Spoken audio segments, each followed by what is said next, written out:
السلام علیکم ناظرین بار بار ایک ہی سوال آ رہا ہے کہ ٹریبیونل کب بنیں گے، ٹریبیونل کب بنیں گے۔ حالانکہ میں نے پچھلی ویڈیو میں یہ کمٹمنٹ کی تھی کہ ہر ویڈیو کے آخر میں یہ بتاؤں گا کہ کوئی ٹریبیونل کے بارے میں کوئی اپڈیٹ آئی ہے کہ نہیں۔ تو آج جو ہے نا یہ ایک خوشخبری آپ لوگوں کے لیے کہ ٹریبیونل جو ہے نا اب اس ہفتے میں ہر صورت میں جو ہے نا وہ فائنل ہو جائیں گے، اور اے ایس جے جو سٹنگ اے ایس جے ہے نا، ایڈیشنل سیشن جج، اس کو اختیارات دے دیے جائیں گے کہ قبضے کے ٹریبیونل کے اختیارات سارے اس کو منتقل ہو جائیں گے، اور جتنے بھی قبضے کے ریلیٹڈ کیسز ہوں گے نا وہ سارے وہ سنا کرے گا۔ اب یہ سوال پیدا ہوتا ہے کہ یہ نیکسٹ ویک میں، یہ اس ویک میں کیوں بنیں گے؟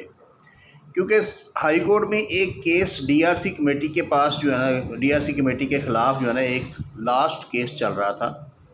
جو 2 اپریل کو جو ہے نا اس کو خارج کر دیا گیا، اور اس میں بھی وہی ڈائریکشن دی گئی ہے کہ جو یہ پینڈنگ درخواست ہے نا یہ ٹریبیونل کو منتقل کر دی جائے۔ لاسٹ کیس تھا۔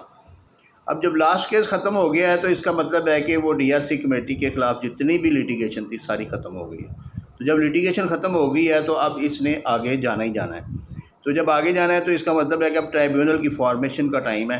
لاسٹ سٹیپ ہے۔ ٹریبیونل جب بن جائیں گے تو اس کے بعد ہم جو ہے نا وہ اس میں کیس اپنا فائل کر سکتے ہیں ٹریبیونل میں۔ اب دیکھنا یہ ہے کہ ٹریبیونل کام کیسے کرے گا، اور یہ اپلیکیشن کہاں پہ دینی ہے، اور کون کون سے کیس سنے جائیں گے۔ یہ 2-3 کوسچن ہیں جو لوگوں کے ذہنوں میں آ رہے ہیں اور لوگ بار بار پوچھ رہے ہیں۔ حالانکہ پچھلی ویڈیوز میں بھی میں نے یہ چیزیں بتائی ہیں، لیکن یہ اتنا ہاٹ ٹاپک ہے کہ وہ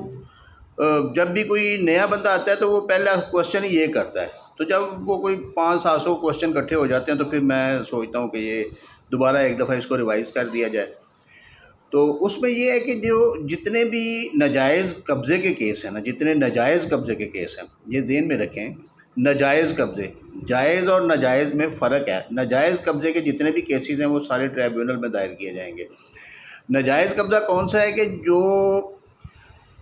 اصل مالک کو زبردستی یا غیر قانونی طور پہ نکال کے خود قابض ہو جاتا ہے بندہ، تو اصل مالک جو ہے نا وہ ٹریبیونل میں کیس فائل کر سکتا ہے۔ اگر آپ کا کوئی مشترکہ کھاتا ہے، تقسیم کا کیس چل رہا ہے، تو پھر آپ ٹریبیونل میں کیس فائل نہیں کر سکتے۔ اگر آپ کا مشترکہ کھاتا ہے اور کوئی شخص اپنے سے زائد حصے پہ قابض ہے اور ناجائز طور پہ قابض ہے، آپ نے اس کو ریٹن نوٹس بھیجا ہے کہ میرا حصہ جو ہے نا وہ مجھے دے دو اور یہ قبضہ چھوڑ دو، لیکن وہ نہیں چھوڑ رہا، تو پھر آپ اس کا کیس فائل کر سکتے ہیں۔ اگر کوئی وراثت کا کیس ہے کہ کسی گھر کی کوئی سکنی جگہ ہے جس میں گھر کا کوئی معاملہ ہے، جس میں وارثان جو ہے نا وہ ایڈمیٹڈ ہیں، کہ یعنی کہ یہ وارثان ہے، اور کسی وراثت کا کوئی مسئلہ نہیں ہے، کوئی یعنی کہ ٹائٹل کلیئر ہے، آپ لوگوں کا وارث کلیئر ہیں کہ یہ وارث ہیں، اور ایک وارث کو اگر زبردستی باہر نکال دیا جاتا ہے، اس کا حصہ چھین لیا جاتا ہے، تو وہ بھی اس جو ہے نا ٹریبیونل میں کیس فائل کر سکتا ہے۔ یعنی کہ الٹیمیٹلی یہ ڈیسائیڈ ہونا ہے کہ جو شخص غیر قانونی طور پہ کسی جگہ سے نکال دیا جائے یا ایکسکلوڈ کر دیا جائے یا ملکیت اس سے چھین لی جائے، قبضہ چھین لیا جائے، تو وہ شخص جو ہے نا وہ اس ٹریبیونل میں کیس فائل کر سکتا ہے۔ اور دوسرا جن کی already litigation high court level پہ چل رہی ہے وہ اس میں کیس فائل نہیں کر سکتے۔ جو سول کورٹ میں چل رہی ہے یا سیشن کورٹ میں چل رہی ہے، اس میں یہ جو جن کی لیٹیگیشن چل رہی ہے وہ وہاں پہ اپلیکیشن دیں گے اسی عدالت میں کہ ہمارا کیس جو ہے وہ ٹریبیونل کو ٹرانسفر کر دیا جائے۔ تو وہ عدالت یہ دیکھے گی کہ یہ انلیگل پوزیشن کا کیس ہے، غیر قانونی قبضے کا کیس ہے، تو پھر وہ کیس جو ہے نا وہ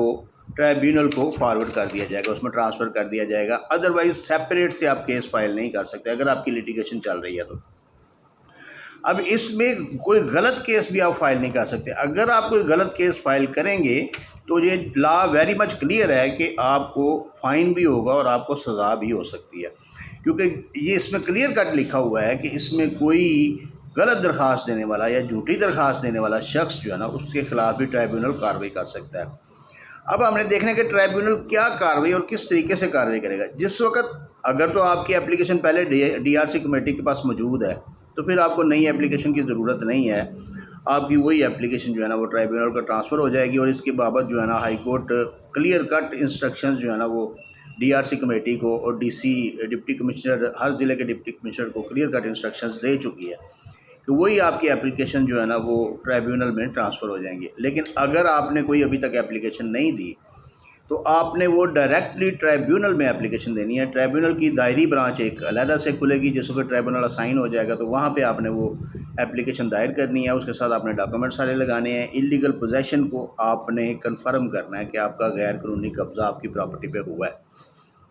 وہ آپ ادھر سبمٹ کریں گے اپلیکیشن، تو وہ اپلیکیشن پھر ٹرائیبیونل جو ہے نا وہ اس کمیٹی کو بھیجے گا کہ وہ ان کو انویسٹیگیشن کر کے اور اس کی رپورٹ تیار کر کے ٹرائیبیونل کو پیش کرے، اور پھر ٹرائیبیونل آپ کو جو ہے نا قبضہ واپس کرنے کے آرڈر کرے گا۔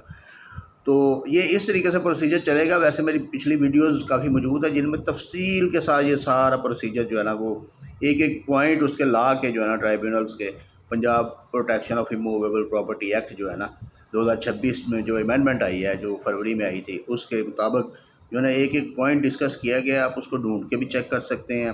آپ اس میں سے آپ لا بھی اسٹڈی کر سکتے ہیں خود بھی، اگر آپ پڑھے لکھے ہیں تو۔ اگر آپ نہیں پڑھے لکھے تو آپ ویڈیو دیکھ کے اس کے اوپر ایز اٹ از اس پہ عمل بھی کر سکتے ہیں۔ تو یہ اس طریقے سے نیکسٹ ویک سے جو ہے نا انشاءاللہ کام شروع ہو جائے گا، اور امید بڑی دلائی گئی ہے پنجاب بار سے بھی، اور ہائی کورٹ کے اہلکاروں سے بھی، اور دوسرے جو گورنمنٹ کے اہلکاران ہیں ان کی طرف سے بھی یہی خوشخبریاں آ رہی ہیں کہ اگلے ہفتے میں انشاءاللہ یہ 2-3 دن کے اندر ٹرائیبیونلز کا جو ہے نا نوٹیفیکیشن ہو جائے گا، اور ٹرائیبیونلز اپنا کام شروع کر دیں گے۔